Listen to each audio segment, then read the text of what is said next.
Holding on to a toxic friendship is frighteningly similar to nursing a limb infected with gangrene.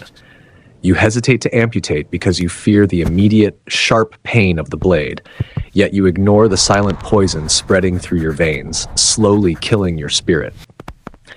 We often tell ourselves that endurance is a form of loyalty, that staying through the abuse makes us good people. But there comes a breaking point where the most profound act of self-love is not holding on, but picking up the knife. Todayisagift welcomes you.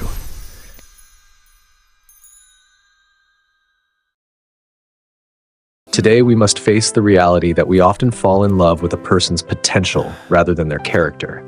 We paint over their red flags with our own hope, but hope is a dangerous liar. We are here to uncover the 5 brutal truths that prove this relationship is already dead, and that walking away is not cruelty, but a necessary act of survival. If you are ready to choose your peace over their comfort, please subscribe to our channel to support our mission of healing. Before we reveal the truth, please pause and answer A or B in the comments.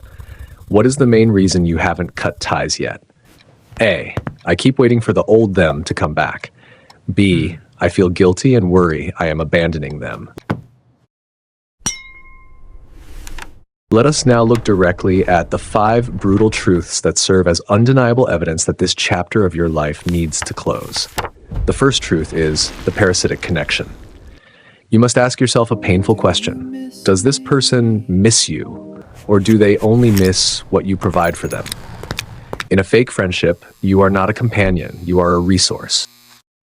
They operate like phantoms, materializing only when they need a favor, a loan, or an emotional dumping ground for their drama. However, the moment you are the one in need of support, they vanish into the fog. If you are only contacted when you are useful, you do not have a friend. You have a parasite. You are feeding a dynamic that is actively starving you, mistaking your utility for intimacy. The second truth is the growth punishment. A true friend celebrates your evolution, but a fake friend feels threatened by it. When you start to heal, set ambitious goals, or improve your life, they do not clap for you. They try to humble you. They bring up your past mistakes, make subtle, cutting remarks to lower your confidence, or become distant when you succeed. The brutal reality is that they prefer the broken, stagnant version of you because it makes them feel superior. They are anchors trying to drown you in the shallow waters they refuse to leave, punishing you for daring to swim toward the surface. Third is the guilt trap. In a healthy relationship, no is a complete sentence and a respected boundary. In a toxic one, no is the start of a war. When you try to protect your energy, perhaps by asking for space or declining a request, they weaponize your kindness against you. They act wounded, call you selfish, or accuse you of abandoning them. They do not respect your autonomy because they view your time and energy as their property. If you feel a knot of guilt in your stomach every time you choose to prioritize your own well-being, you are being manipulated, not loved. The fourth truth is the one-way courtroom. Conflict is a natural part of any human connection, but in this relationship, justice is rigged. Whenever an issue arises, you are always the defendant, and they are always the judge. They lack the self-awareness to admit fault or offer a genuine apology. Even when they are the ones who hurt you, they twist the narrative so skillfully that you end up apologizing for your reaction to their disrespect. If they cannot own their mistakes, they cannot change, and if the pain you feel today will be the same pain you feel 10 years from now. Finally, we arrive at the fifth truth, the emotional bankruptcy. Look at the emotional math of your interactions.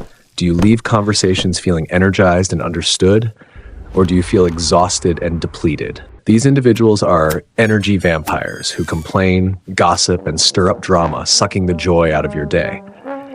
You might hold on because of a few rare, happy memories from the past, but you are effectively bankrupting your joy for a return on investment that never comes.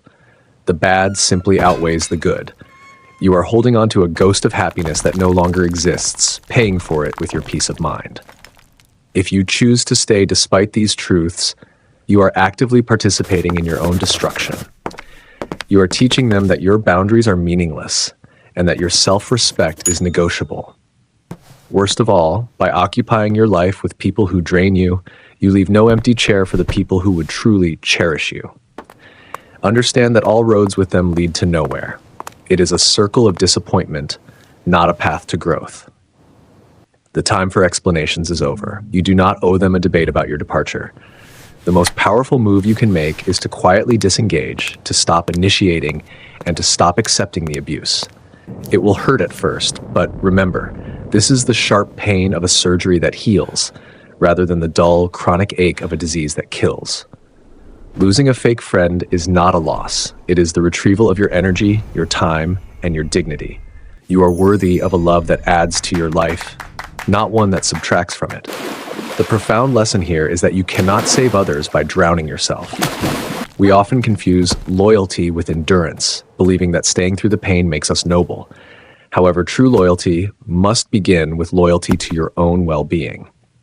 Apply this immediately by practicing the silent withdrawal. You do not need a dramatic confrontation or a final letter. Simply stop reaching out, stop offering favors, and stop explaining yourself. Let the silence do the work. Do you agree that it is better to have an empty chair than a chair filled with someone who makes you feel alone? Please share your perspective with a simple yes or no in the comments so we can support one another.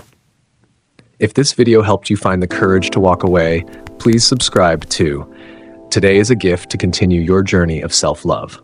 Until next time.